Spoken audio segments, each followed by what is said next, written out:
Good morning, critical thinkers. How are you?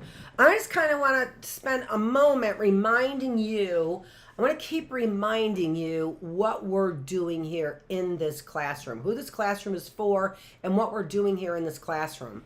And also to tell you that we went down to 45 minutes. This is a geared towards high school students, and high school students just don't have attention span. And honestly, hold on just a minute. I don't even know why I don't have an attention span. Or who doesn't have attention span? I don't even know. And rightfully so, because this is when they are learning to, the big word is regulate. They're learning to regulate, and they're learning to regulate everything. So they're learning to regulate their bodies, take control of them. They're learning to regulate their minds, bring back a wandering mind. They're learning to regulate they are learning to regulate your emotions as well, right? Not to go over a cliff when the first thing that happens to you, the first bad thing that happens to you, or the first breakup even. Breakups are serious, serious things. And I've always believed it. My whole life, I've always believed. I mean, it's like, oh, really, Annette? You think you think breakups are serious? Big deal. Who didn't know that is what that sarcasm was amounted to. But what I mean by that is this, that I don't know if that's a mark on my lip or a mark on the screen. It's a mark on the screen. Is that I always believed that young people can love. Like some people say, oh, you don't know love. You're too young to be in love. That's the one they always say, right? You're too young to be in love. Nada. Nada. In particular, I'm just like, if God is love, then no, we can love we probably do love as soon as we're born, or, as soon as we're created, right? So no, I've always believed that young people can love and love very deeply. And so that's what I mean by breakups are traumatic, because there's great love, not in every breakup, of course, but in some breakups, there's great, great love. And in some marriages that break up, there's many years together, and there's children, and there's many other things that also bind you to one another, right? In love, bind you in love. You two have a child together, you're bound in love, assuming that, just a few things, a few basic things, right?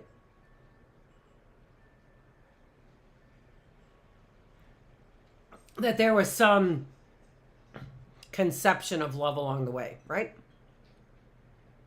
So, how'd you like that?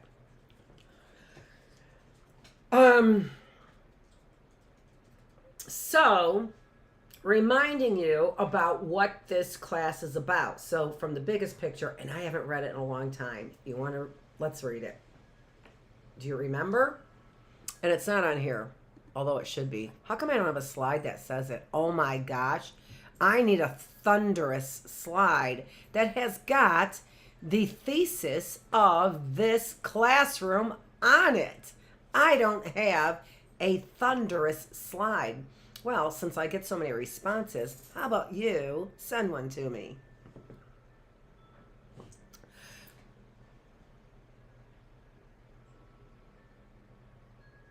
I know what I was going to put up. There's a couple things. It's not on a slide, which gave me the idea it should be on a slide. Ooh.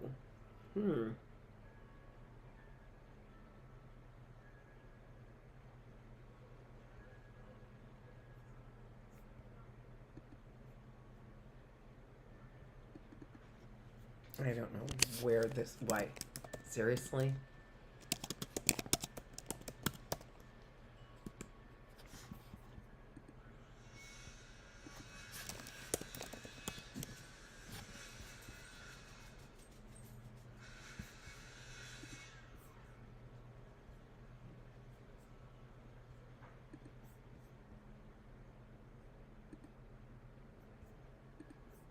So take a look at this while I go and get that quote.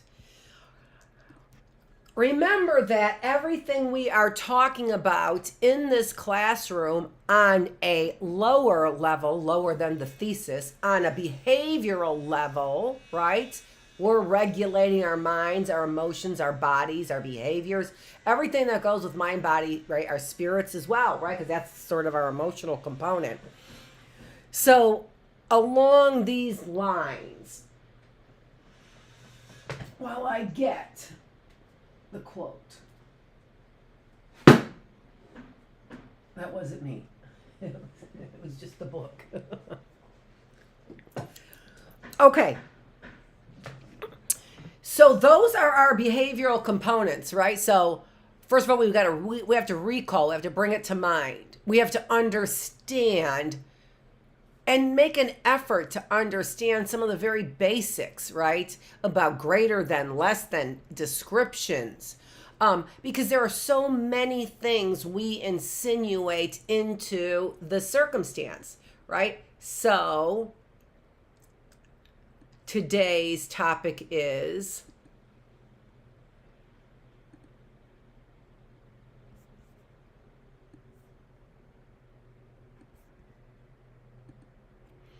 the culture of the Confederate.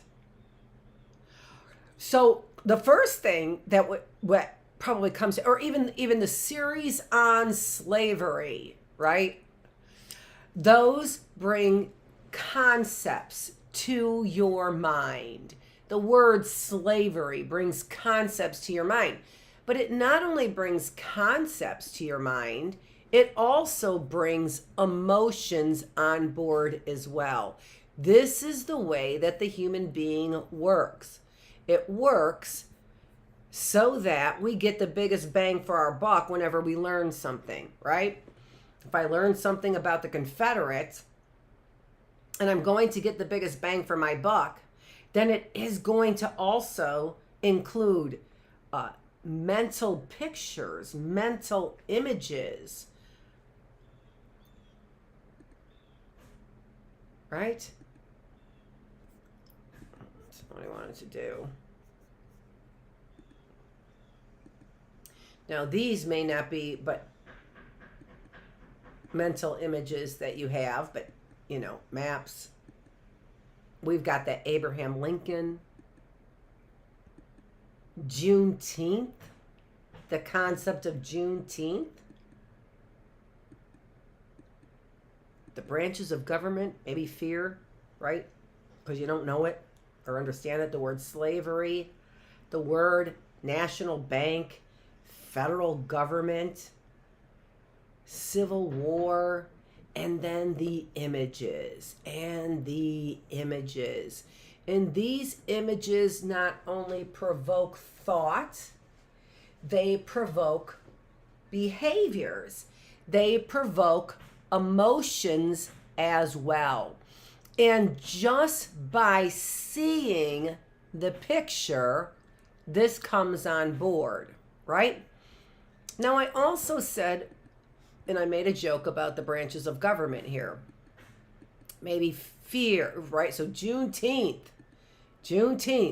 emotions come on board, thoughts come on board, and they may lead to behaviors when you hear that word.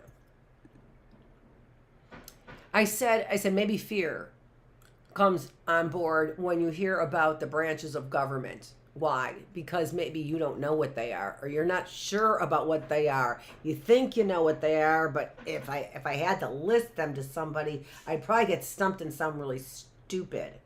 And then instead of sort of thinking it through, you sort of leave it there. I don't want to sound stupid, so let's just leave that topic alone, right?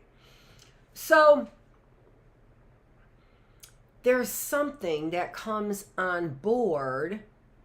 Judges, right? Laws, CEOs. There's something that comes on board, lots of things that come on board that frame that narrative for you. And it's different for everybody. That narrative is different. The three branches of government, they're the same for everybody. But what it incites in us when we hear that, that's different for everybody. And it really is. It has to be different for everybody because there are many variables that go into it, our ideas about government. And again, the basics are our knowledge, our mind, our emotions, right? And any behaviors, direct experience associated with that, right? All of those are the very basics. And then there are details of all of those things that come on board as well. And so what we want to do is, in this classroom, our more specific goal in this classroom is to really work everything around this taxonomy. So in remembering, we have an understanding, but that understanding is a deep understanding on a knowledge level, on an emotional level, on a behavioral level, right? Because behavioral level, we've applied it in some way. So that's number 3. That's the green column there. We've applied it in some way. Our thoughts have analyzed it in some way. That's the yellow column there. And in putting it all together, we have evaluated. And in creating something new, there's our emotional component, right? In the evaluation and in the creating something new, our emotional components. So everything we do in this class, more specifically at a high school level, revolves around there.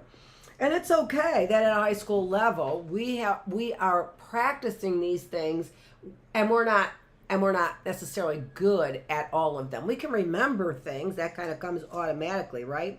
But the rest of them, maybe not so much, right? We have to practice them, practice fully understanding, practice applying, practice analyzing, practice evaluating. We have to practice doing all of those things, right? So that is the smaller picture of the classroom, but it's the biggest picture for this classroom. Bloom's taxonomy. Oh, look at we have to bring back a wandering mind just a minute. Look at how this pink roses match that. Oh my gosh, that's so pretty. Oh my gosh, I just have to say that is so pretty. I'm gonna expand it and just see the blue and the pink. I'm just like, no. See, it's not, well, it will work if I do this, but I'm not going to do that. That's just, we like that. We like that. We do. Okay, enough with that. Hold on.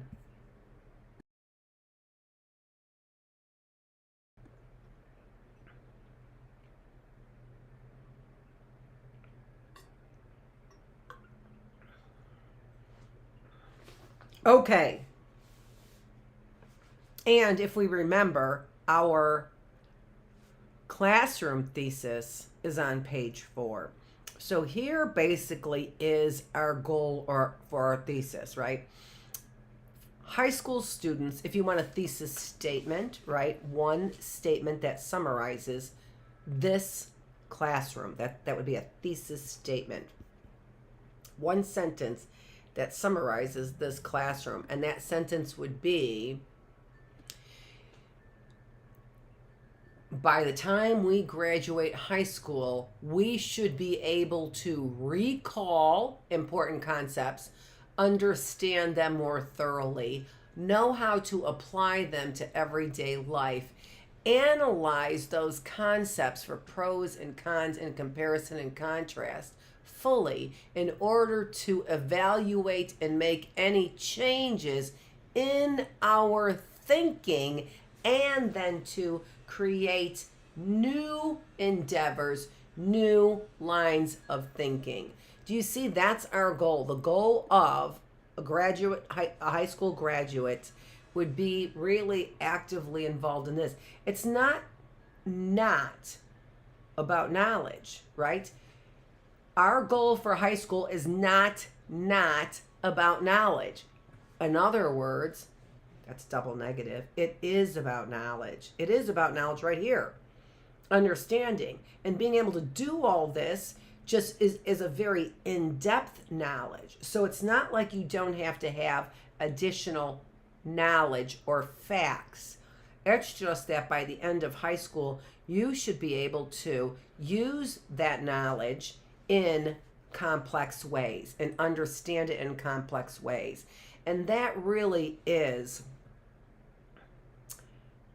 the movement of some people to stop that, to stop you from being able to graduate high school with these skills. Because then you're not going to be a soldier. Then you're not going to be a sheeple, and they're preparing for war or preparing armies instead of preparing humans, right? To actually evolve, to act, and spiritual word concepts, spiritual language, that would be to transform from this world to the next. They're not preparing you. They're preparing you for Armageddon. Don't be fooled. Don't be fooled.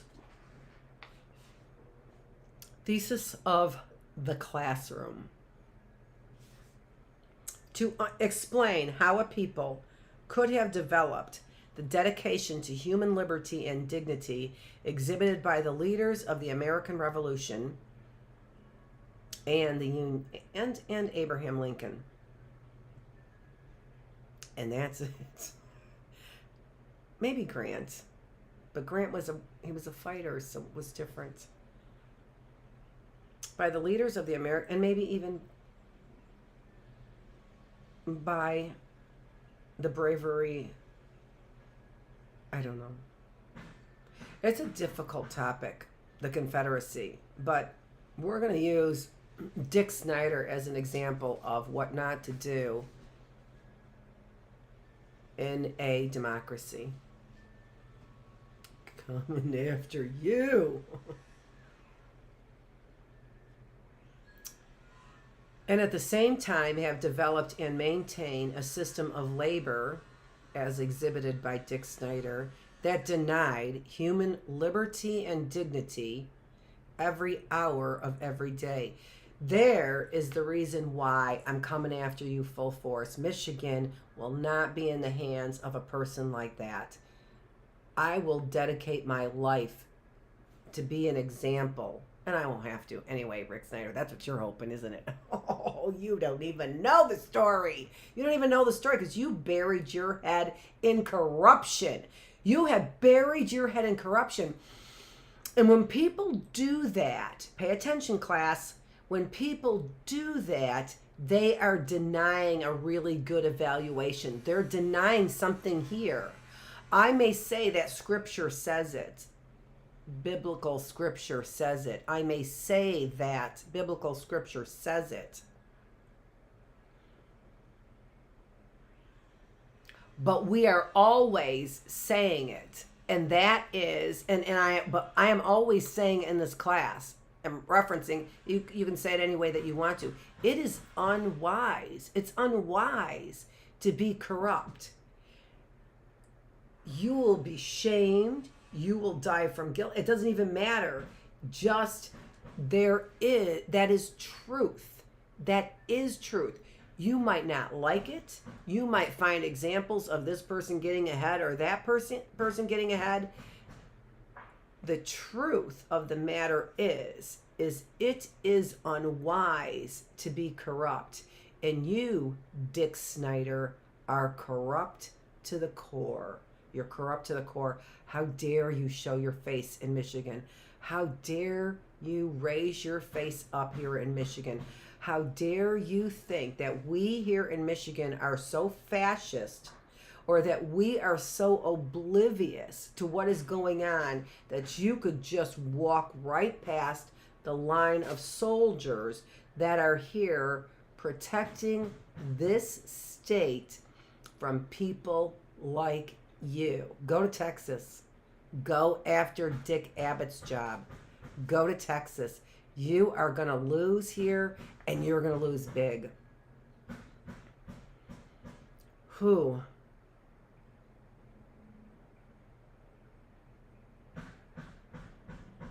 I know Michigan. in Michigan is not made up of the corrupt people like you. It's made up of people who did not have, some people who did not learn this. But there's a lot of people in that boat.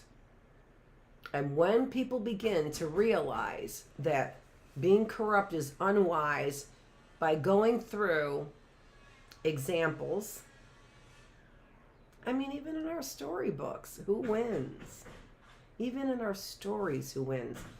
Even you, Dick Snyder, want the good guy to win. Even you, Dick Snyder, want the good guy to win. And even you, Dick Snyder, have evaluated your position and you know you're corrupt. Those two things don't jive. You know the good guy wins and you know you're corrupt. Just think about it. What'd you do to Flint? What did you do to Flint? Is that on the screen? Yeah, it is. Okay. All of those people got off. All those guys got off. And now you're back again. How dare you show your face here? You think that was all okay? You think because the people that you have in those positions that lets you off the hook, that you're off the hook in Michigan? Is that what you think? Do you see how your corruptness makes you stupid? I'm on a roll. I'm sorry, what's today? Day 69. I'm on a roll.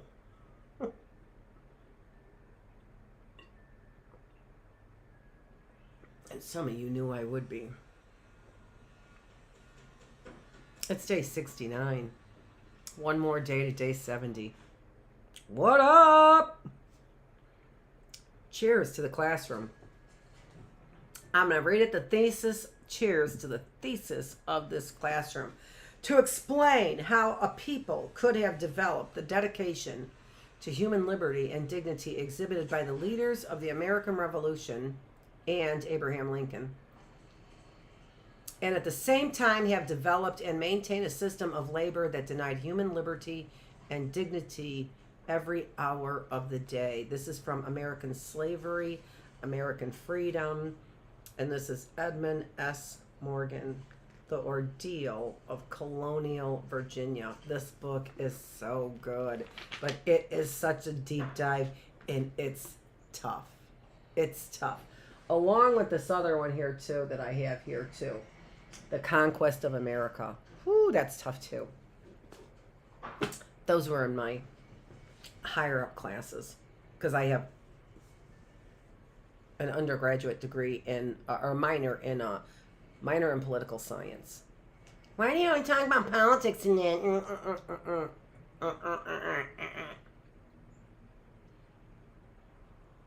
I know, Rhonda, I know.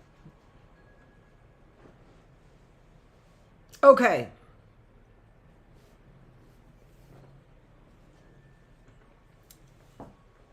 So, our topic. Check it out again. I'm pretty sure I got the wrong title up there. No, I think I have the right title. No. What? Way over there? Okay, so. Now, for this series on slavery, it's like so, the title of this is like it, and then it's like slavery, right? Like series on slavery. And then you get people who just don't want to watch it, right? Then even if it is a tough topic, you have to do all the Bloom's taxonomy on the topic, right? That's the goal of this class. We bring up these topics and we do Bloom's taxonomy, with the underlying theme in this classroom being, how does it relate to who I am, knowing who I am, all right? And so in this class, it's not so much about the culture of the Confederates, although it is, because I'm dedicating this day 69. Oh, oh, how sweet this is. To you, Dick Snyder. Why wouldn't I? Why wouldn't I dedicate this day to you? And so I'm using the Confederate because we're talking about it in some ways, not in some ways, and we're talking about it in the Bookless classroom. We're talking about the monuments of the Confederate. And then this is how I came across Dick Snyder, which is why I decided to dedicate this day to him. And I want to use him as an example. All right? So let me show you, and I didn't show Bookless classroom this, so don't say anything to them, all right? They're going to get it fresh the first time on Tuesday. So I want to surprise them with this information. I gave them a hook about it, but I didn't show them this information.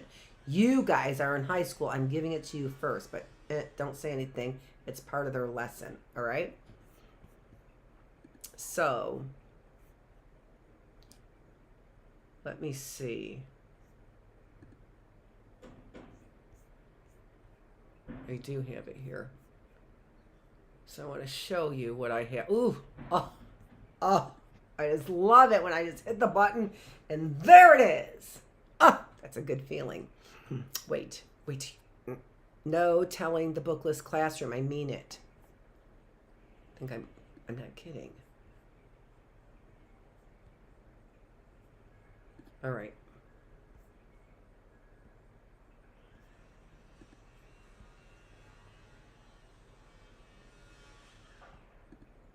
I guess I'll use this one.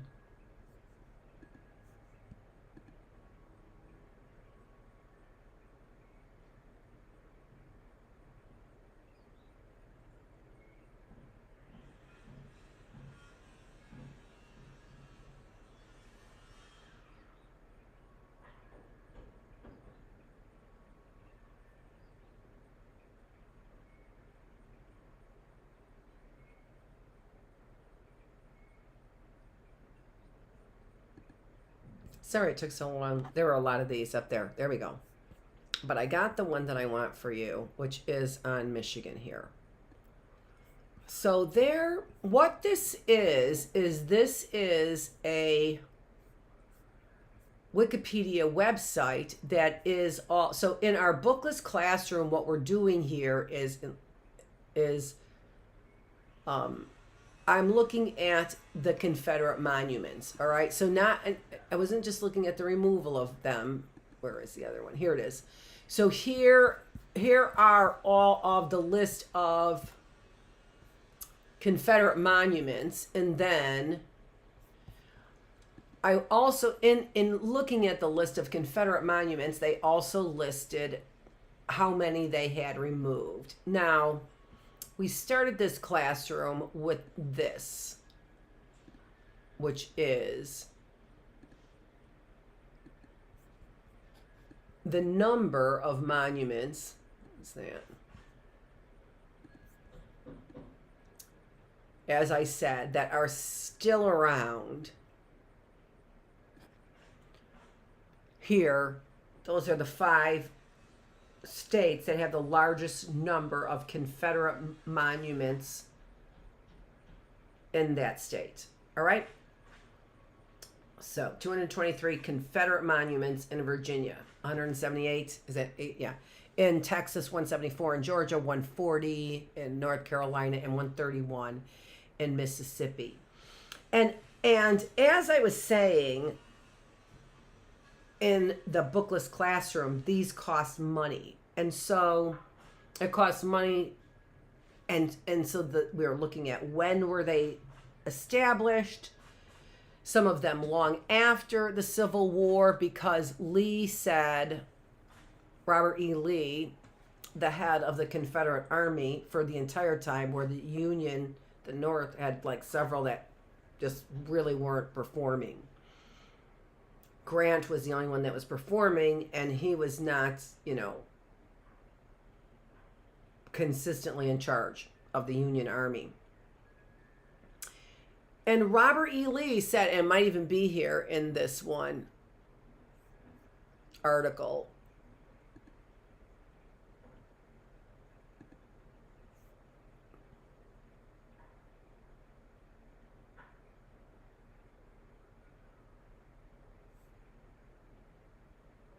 so you can see more than 700, the vast majority in the South during the era of the Jim Crow laws, 1877 to 1964.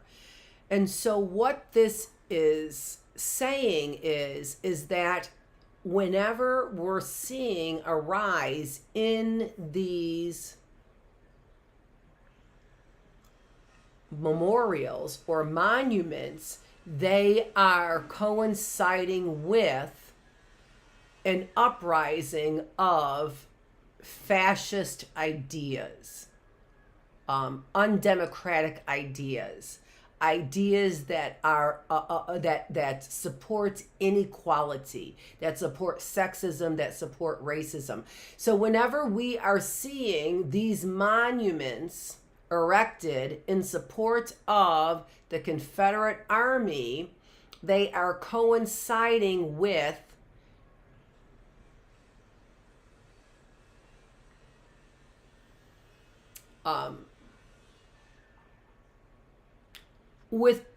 political suppression of minorities. And here you can see the efforts to take them down are after Charleston, the Charleston church shooting in 2015, and the Unite the Right rally in 2017. And this is in 2017. So anybody who's just saying that racism doesn't exist, and they have the Unite the Right rally where they plowed down people in that, in the crowd with a car and killed people and maimed somebody in there.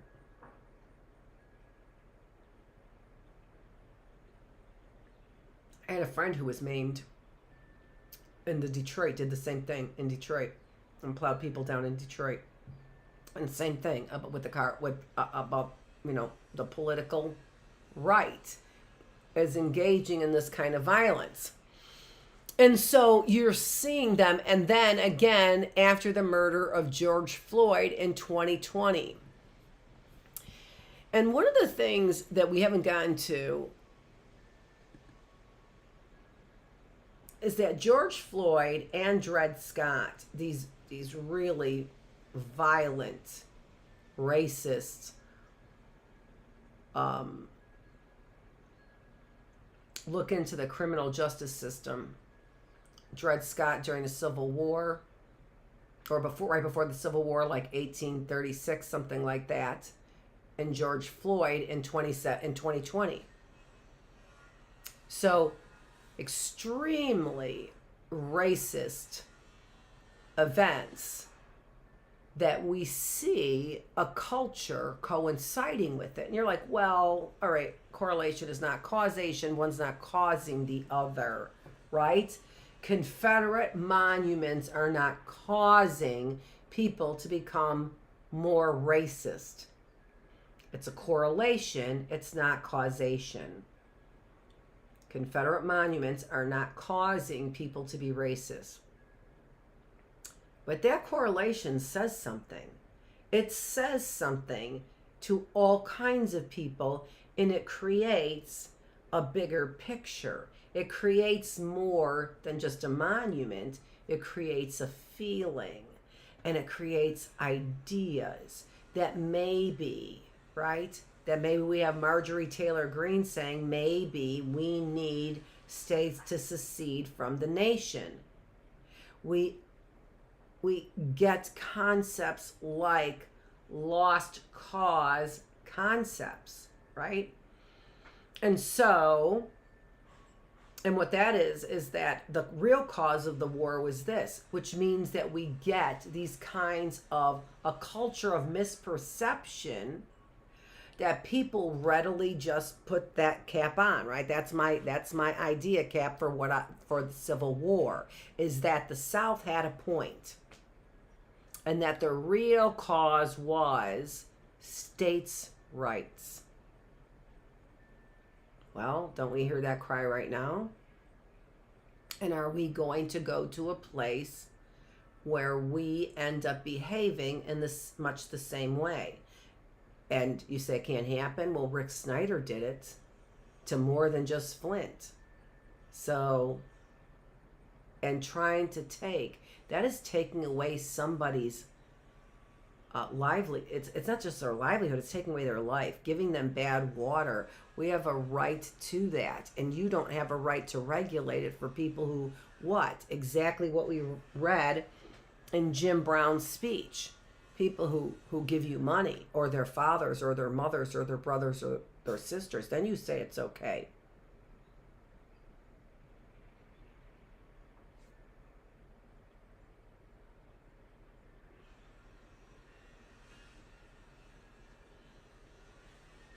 I'll say it, Rick Snyder, over my dead body. I'll say it. Over my dead body. Really. I mean, really. And that's not going to happen. Because really, how dare you? How dare you think that Michiganders think like you do? Or that you have enough money and people who do, which you might, but I got this.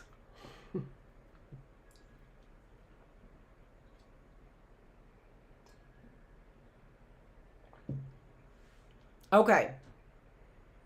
So what this is doing then is it's creating a culture is what it does. It creates a culture. If timing impacts culture, the timing of the monuments going up or down, if timing impacts culture, well, then timing is important, right? The timing of those monuments is important. If it impacts culture, then putting them up or taking them down, what you do with them is important, right? So let's take a look back at this. And this one is the removal of the Confederate monuments. And so I was looking here, and of course I wanted to take a look at Michigan. So let's just jump down to Michigan. As of June 29, 2020, there is at least one known public monument of a Confederate soldier in Michigan. It was located in Allendale, Michigan, which is just outside of Grand Rapids, Michigan. We're going to do a little bit more scope on Michigan and Dutchtown area of Western Michigan, because it's Dutchtown, and it is, it's always been racist. In Allendale, Michigan, in particular, a town in Ottawa County, a part of, and not just in particular, but not in particular, one of many. A part of Veterans Garden of Honor 1998, which features 9 life-size statues of soldiers from various wars. The statue in question depicts a Union soldier and a Confederate soldier back to back, with a young slave at their feet holding a plaque reading "Freedom to Slaves," and the date January 5th, 1863. Now, I think, and when I read that, I was like, all right, that's a monument. That's a monument. We can take that. We don't mind that kind of monument, right? That sounds all right to me. And then you begin to think, hey, and this is what I began to think, hey, what are the good monuments out there on the Civil War? Because that's what I'm studying in Bookless, right? What are the good monuments out there? And then I realized they are significantly less. I say good monuments as opposed to bad monuments. No, the monuments that are representing the union of our states, the United States, right? Not a broken states, not broken up states, but the United States. So those monuments, and they are considerably less than the Confederate monuments in this country. Considerably less. You have to go and search. There's only one, There's only a couple Frederick Douglasses. There's only one Harriet Beecher Stowe or a plaque or something. There's a few, but a handful, not 170, whatever, right? But, you know, I mean, there's the one.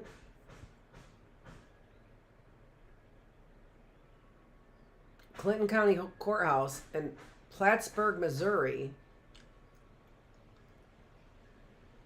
I don't know who David Rice is because I haven't looked up everybody. But again, we saw, and look at all those, and look at all those, right? Oh my goodness gracious. We haven't done this yet in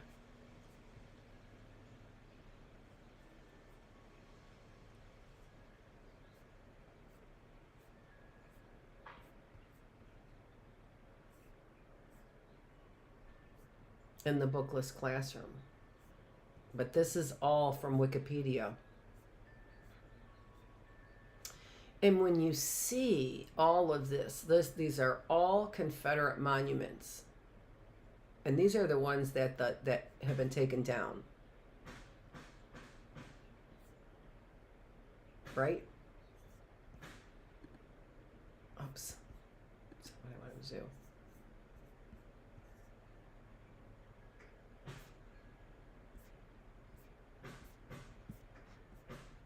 Oh, no, that's the reason why I wasn't finding mine. Here, there we go. And yet, they still, look at that awesome picture right there. Oh, let me do this. I thought I had that. Sorry. You got the search face. So there is, and then you think about what, right? So Robert E. Lee, I mean, if you think about it, what he fought for,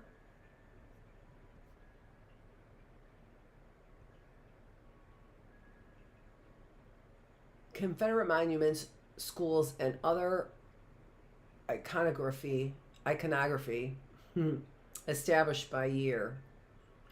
So this is where you see that the majority of them have been established between 1900 and 1920 is what they've said, which is this Jim Crow era here. Okay? How's that looking on your screen? A little bit bigger?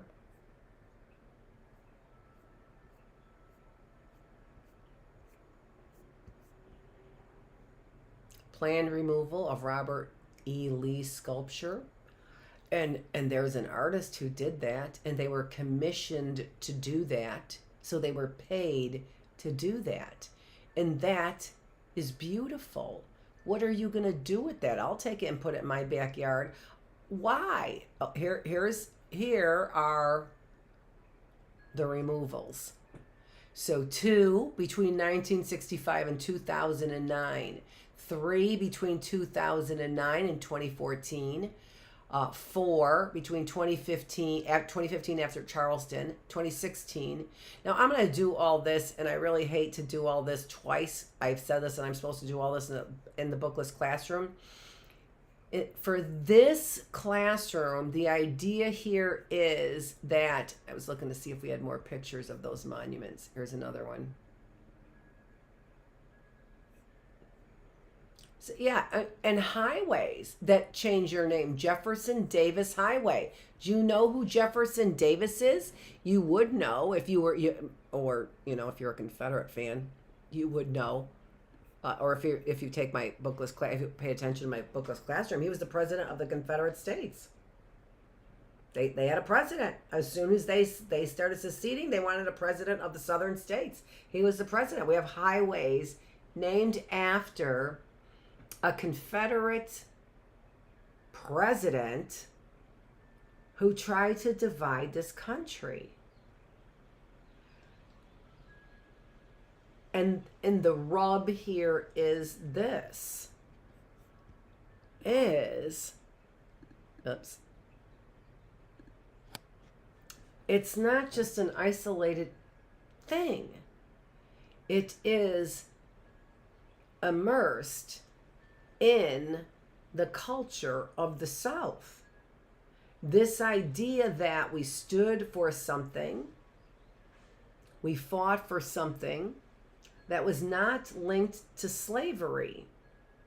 Yet we have this, these visuals, these images, very concrete images, which are hard to dismiss, concrete images of things, hard to dismiss, very concrete images of rebels. Some of the quotes of the generals were basically, it's like basically, I never met a law I liked. Like basically, we're fighting because that's what we do. That's what we do here in the South. That's what we do. And it's the quotes. It's the quotes that you can get from them. And we'll be looking at some more of those in our Bookless classroom as well. In this classroom, what does that do to your thinking? What does that do to your image? So here, right now, the picture of this classroom, day 69, is that when we take a look at how we get a narrative of a group of people, not ourselves, but a group outside of ourselves, take a strong look using Bloom's taxonomy on how we got the narrative of that outside group. I've done that considerably in my courses with African Americans. How did they get how the behavior that we see, the emotions that we see, the thinking that we see? What is the narrative? What's the narrative? And that we've been sold, what's a narrative? So I've studied that a lot, that narrative, because that's a lot where the research was as far as stereotyping and prejudice and social psychology. That's where it was. All right. So understanding that from a minority perspective, and the minority that we were studying they were blacks. So getting a narrative for an outside group that you're somewhat familiar with, right? And trying to understand from Bloom's taxonomy how we got that narrative. And then try and put that light, that microscope, that beam, whatever, on you. And think about how you, because this is all back to your image, understanding your image, understanding who you are. Put the light on you. How did you get the narrative that you have? Because we all have narratives, right? There's a single truth. Some of our narratives are maybe they might be spot on. Most of them probably are not spot on to the truth. We all have narratives. So practice Bloom's taxonomy on an outside group, because a lot of times that's easier to understand. How did we get the narrative? And then when you begin to do that, you begin to see how far removed or close it is to reality, truth, right? Because you're looking at it from all different sides. And then you begin to understand what media, history, outside voices have to do with the narrative that we create about ourselves. Remember, we were going from slavery and the images that we had from slavery to our generalized ideas about narratives that we have, to then ideas that we have about freedom.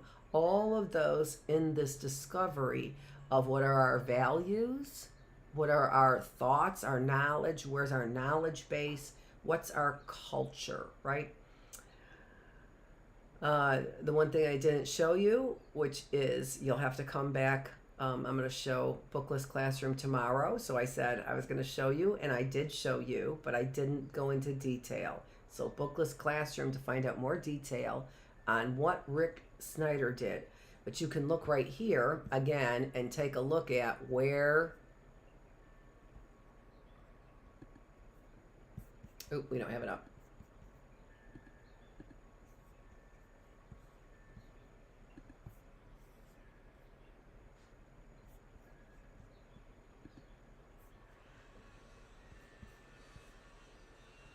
In Lowell. So Lowell is 50 minutes.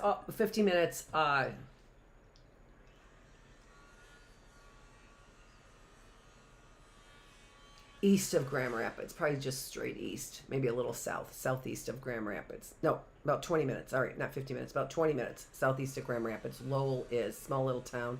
There is a casino there, Gun Lake, in Gun Lake. So that's Lowell area there. All right. So I have this on the side there. So Lowell, the 1935 Robert E. Lee Showboat, a campaign by former Representative Dave Hildenbrand to request money from Rick Snyder's administration, resulted in a taxpayer-funded grant to rebuild the Confederate name boat. Oh, thanks, because we don't have anything else to do with our taxpayer money, do we, Rick Snyder? Thank you so much. Thank you for rebuilding a Confederate showboat, because that tells me volumes about you, Rick Snyder, Dick Snyder.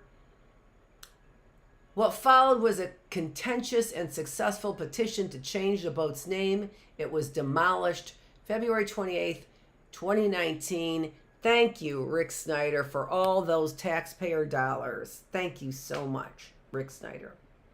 This is Dr. Annette Feravich. I am here in the critical thinking classroom, where we went to square 1 and square 15 and square 30, and then square at square 69. Thanks for joining me here in the classroom. Dr. Annette Feravich, and we are in the critical thinking classroom because I'm the teacher. Thanks. Got to get that sort of, got to get it